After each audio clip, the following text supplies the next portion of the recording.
अथ हरिद्रा गणेशकवचम्। ईश्वर उवाच शृणु वक्ष्यामि कवचं सर्वसिद्धिकरं प्रिये। पठित्वा पाठयित्वा च मुच्यते सर्वसङ्कटात्। अज्ञात्वा कवचं देवी गणेशस्य मनुं जपेत्। सिद्धिर्न जायते तस्य कल्पकोटिशतैरपि। ॐ आमोदश्च शिरः पातु प्रमोदश्च शिखोपरि। सम्मोदो भ्रूयुगे पातु भ्रूमध्ये च गणाधिपः। गणाक्रीडो नेत्रयुगं नासायां गणनायकः। गणक्रीडान्वितः पातु वदने सर्वसिद्धये। जिह्वायां सुमुखः पातु ग्रीवायां दुर्मुखः सदा। विघ्नेशो हृदये पातु विघ्ननायश्च वक्षसि। गणानां नायकः पातु बाहुयुग्मं सदा मम। विघ्नकर्ता च युद्धरे विघ्नहर्ता च लिङ्गके। गजवक्त्रः कटिदेशे एकदन्तो नितम्बके। लम्बोदरः सदा पातु गुह्यदेशे ममारुणः। व्यालयज्ञोपवीति मां पातु पादयुगे सदा। जापकः सर्वदा पातु जानुजङ्घे गणाधिपः। हारिद्रः सर्वदा पातु सर्वाङ्गे गणनायकः।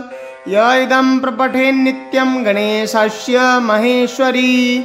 कवचं सर्वसिद्धाख्यं सर्वविघ्नविनाशनं। सर्वसिद्धिकरं साक्षात् सर्वपापविमोचनं।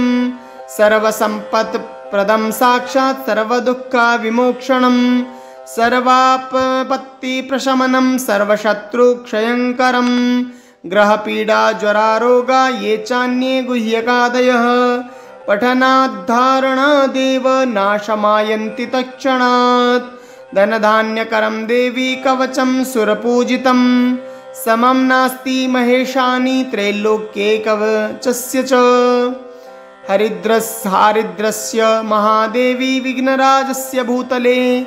किमन्ये रसदालापैर्यत्रायुर्व्ययतामिति यात्। इति विश्वसारतन्त्रे हरिद्रा गणेशकवचं सम्पूर्णम्। अथ हरिद्रा गणेशकवचम्। ईश्वर उवाच शृणु वक्ष्यामि कवचं सर्वसिद्धिकरं प्रिये। पठित्वा पाठयित्वा च मुच्यते सर्वसङ्कटात्। अज्ञात्वा कवचं देवी गणेशस्य मनुं जपेत्। सिद्धिर्न जायते तस्य कल्पकोटिशतैरपि। ॐ आमोदश्च शिरः पातु प्रमोदश्च शिखोपरि। सम्मोदो भ्रूयुगे पातु भ्रूमध्ये च गणाधिपः। गणाक्रीडो नेत्रयुगं नासायां गणनायकः। गणक्रीडान्वितः पातु वदने सर्वसिद्धये। जिह्वायां सुमुखः पातु ग्रीवायां दुर्मुखः सदा। विघ्नेशो हृदये पातु विघ्ननायश्च वक्षसि। गणानां नायकः पातु बाहुयुग्मं सदा मम। विघ्नकर्ता च युद्धरे विघ्नहर्ता च लिङ्गके। गजवक्त्रः कटिदेशे एकदन्तो नितम्बके।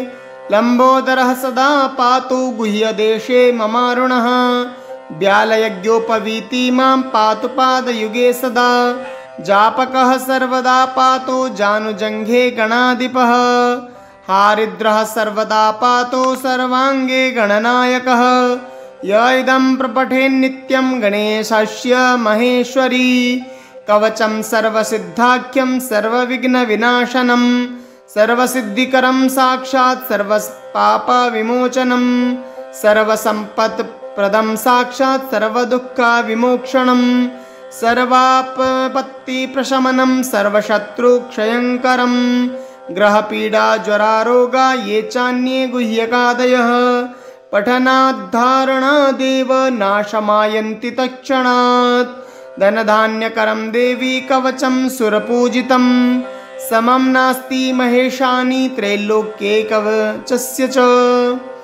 हारिद्रस्य महादेवी विघ्नराजस्य भूतले। किमन्ये रसदालापैर्यत्रायुर्व्ययतामिति यात्। इति विश्वसारतन्त्रे हरिद्रा गणेशकवचं सम्पूर्णम्।